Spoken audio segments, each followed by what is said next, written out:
என்னப்பா எல்லாரும் எப்படி இருக்கீங்க? வாங்க நாம இப்ப ஒரு மஜா கதைக்கு போலாம். அதுக்கு முன்னாடி நம்ம சேலைக்கு ஒரு லைக் போடுங்க. சப்ஸ்கிரைப் பண்ண. ராஜா ஒரு ஆட்டோ டிரைவர். வழக்கமாக ரீனா சவாரி பிடிக்கும் ஆட்டோ டிரைவர் அன்று வர முடியாமல் போக ராஜுவை அனுப்பி வைத்திருந்தான் ராஜு. ஆட்டோ டிரைவர் என்றாலும் டிப்டாப்பாக டிரஸ் போடுவான். ஆளும் நல்ல ஸ்மார்ட். அவனை பார்த்த மாத்திரத்தில் ஜீனாவுக்கு அவனை பிடித்துவிட்டது. அவனின் டீசெண்டான பேச்சும் நடவடிக்கையும் அவளை கவர்ந்தது. சவாரிக்கு செல்லும் போது அவனின் நகைச்சுவை கலந்த பேச்சும் புத்திசாலித்தனமான பதில்களும் அவளை வெகுவாக கவர்ந்தது. அவன் மேல் சிறிது மரியாதையும் ஏற்பட்டது. ரீனா அழகான 2 குழந்தைகளின் தாய். அவள் கணவன் கடின உழைப்பாளி. அன்பானவர். கொஞ்ச நாட்களுக்கு முன்புதான் சொந்த வீடு கட்டி குடியேறி இருந்தனர். அவளோடு ஒப்பிடும்போது அவளின் புருஷன் பெரிய அழகு இல்லைதான். ஆனால் அனுசரணையாக நடந்து கொள்ளும் அவனின் குணத்தின் காரணமாக அவளுக்கு அவனை குறையாக தெரியவில்லை. சந்தோஷமாகவே அவர்களின் குடும்ப வாழ்க்கை இருந்தது. ராஜாவுக்கும் நல்ல குடும்பம், குழந்தைகள் என்று சந்தோஷமாகவே வாழ்கிறான். ஆனால் அதெல்லாம் லீனாவை பார்க்கும் வரை. நல்ல நிறம், உயரம், நீண்ட கூந்தல் என்று அவளை பார்த்த கணத்திலேயே அவள் அழகில் கிறங்கிவிட்டான். குடும்பம், குழந்தைகளை நினைத்து உணர்ச்சிகளை வெளிக்காட்டவே இல்லை.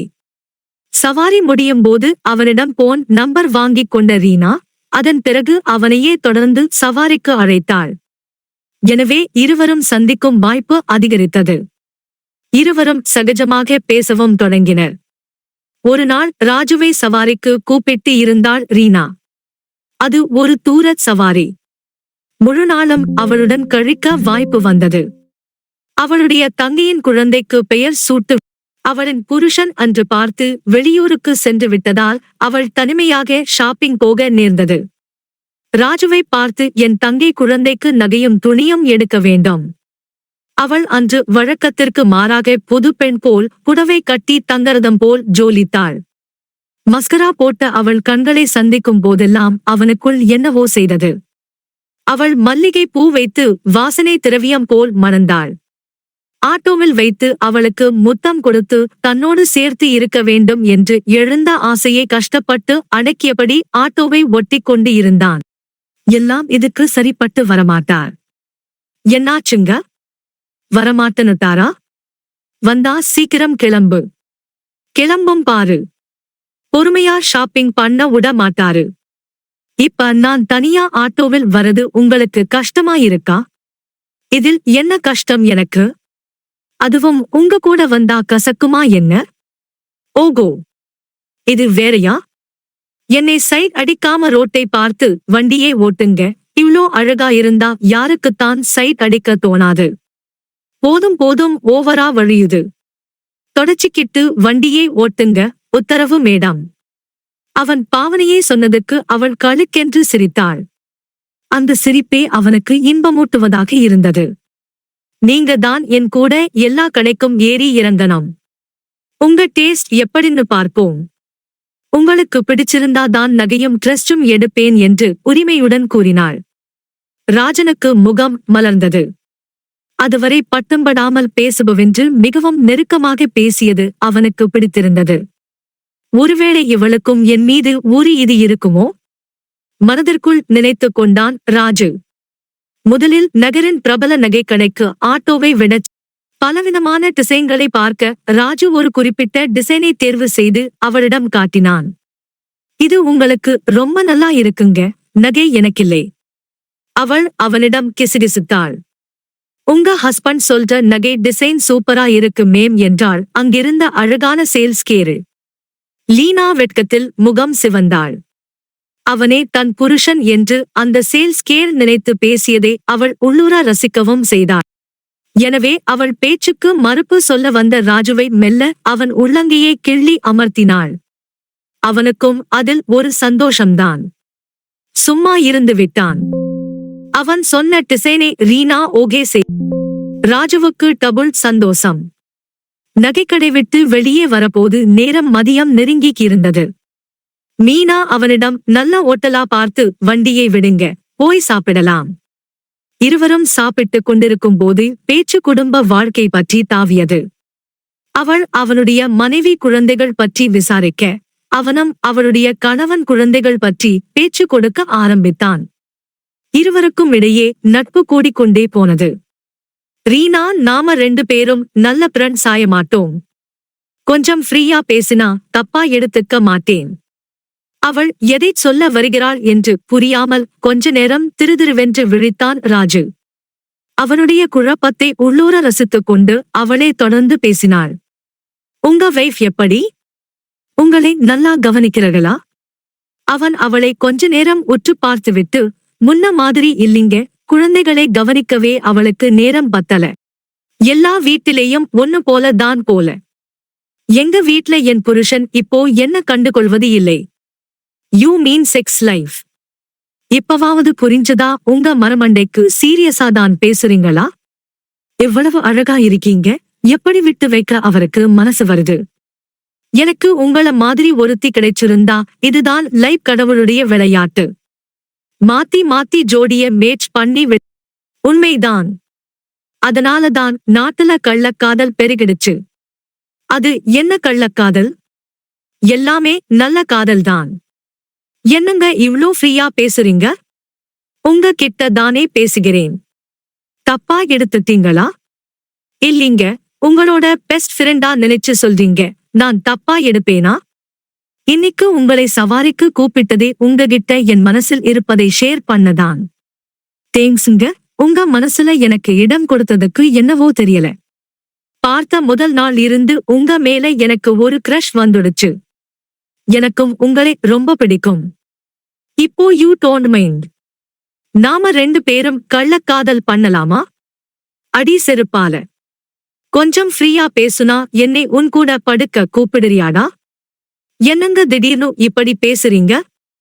ராஜா லிங்கராஜா அதிர்ச்சியுடன் அவளை பார்க்க, நான் தான் அப்பவே சொன்னேன்ல, இவன் மொழியே சரியில்லைன்னு. நீதான் நல்லவன்னு சொன்ன. அவர்கள் அமர்ந்திருந்த சீட்டுக்கு பின்னால் இருந்து அவள் கணவன் எழுந்து ராஜு அவன் சட்டையை பிடித்தான். ஏங்க, இங்க எந்த சீனம் கிரியேட் பண்ண வேண்டாம். விடுங்க, அவன் லீனா கேலியும் வெறுப்புமாக ராஜுவை பார்த்தபடியே கணவனை அமைதிப்படுத்தினாள். ராஜு அவமானத்துடன் முகம் கருத்து ஹோட்டலை விட்டு வெளியேறினான். என்ன கிளம்பிட்ட?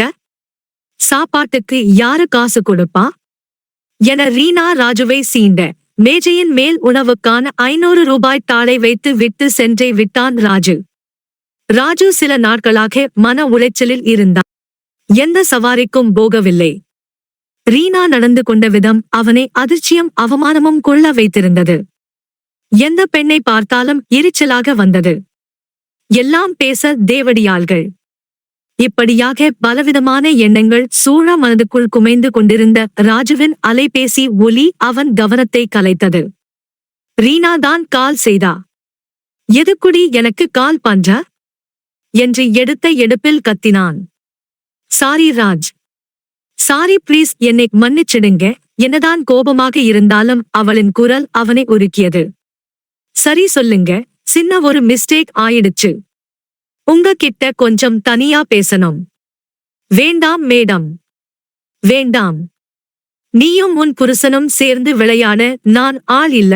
சரி, சவாரிக்கு வாங்க. அதெல்லாம் முடியாது. உன் புருஷன் என் சட்டையை எட்டிப் பிடிப்பான். அவர் ஊரில் இல்ல. ரொம்ப முக்கியமான விஷயம். வாங்க, போன்லையே பேசு. இப்ப வரப்போறீங்களா இல்லையா?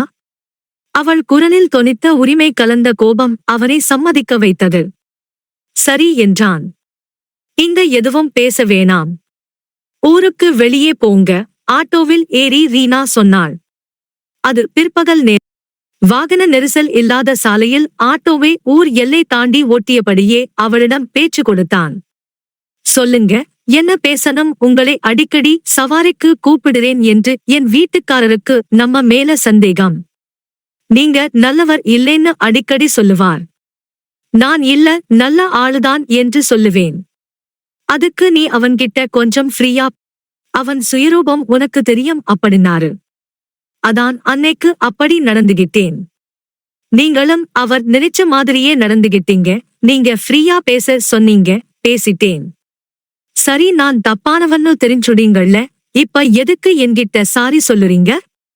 என் புருஷனுக்கு என் மேல இருக்கிற சந்தேகத்தை கிளியர் பண்ணிட்டா என் மேல இனி சந்தேகம் வராதுல்ல, அதுக்கு நான் பலிகடா.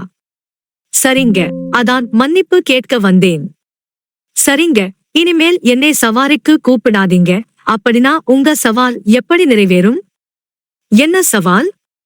என் புருஷன்கிட்ட என்னை ஒரு நாள் போடாம விடமாட்டேன்னு சொன்னங்களாமே. ஓ, அதுவா? அத ஒரு கோபத்தில் சொல்லிட்டேன். சாரி. ஆனா உங்க சவால் நிறைவேறும். என்னங்க சொல்லுறீங்க? நாம் 2 பேரும் கள்ளக்காதல் பண்ணலாமா? நாணத்துடன் கேட்டார் ரீனா. வேண்டாம் தாயே. மறுபடியும் ஆப்பு வாங்க நான் தயாராக இல்லை. ஆப்பு உங்ககிட்ட தானே இருக்கு. நீங்க வச்சா நான் வாங்க ரெடி. அவளின் இரட்டை அர்த்த பேச்சு அவனை சூடாக்கியது. நம்பலாமா? தாராளமா நீங்க நம்பலாம். இப்ப எங்க போலாம்? உன் இஷ்டம்டா. எங்க வேணாலும் கூட்டிட்டு. உன் ஹஸ்பண்ட் தேட மாட்டாரா? அவர்தான் ஊரில் இல்லையே. குழந்தைகள் அவங்க அம்மா வீட்டில் மேடம் பிளான் பண்ணிதான் வந்திருக்கீங்க. உன் பின்னாலிருந்து அவன் கழுத்தில் கை போட்டு சீக்கிரம் கார் வாங்கிடு. 2 பேரும் ஊர் சுத்த வசதியா இருக்கும் என்றாள். இப்ப எனக்கு நீ அதுக்கு வழி சொல்லு. ஆட்டோவில் வச்சு ரொம்ப ஸ்பா லார்ஜ் ரூம் போடலாமா? அதுவும் ரிஸ்க் தான். வேற வழி இன்னொரு நாள் பார்த்துக்கலாம் ரீனா. நான் இன்னிக்கே நீ வேணும் ராஜ். எனக்கும் வேணும்தான். ரீனா. கூட்டம் இல்லாத தியேட்டரில் படம் பார்க்க போலாமா? வேண்டாம். பேசாம ரூம் ஓபன்டுங்க. எனக்கு ஃபுல் மீல்ஸ் வேணும். ஓகே.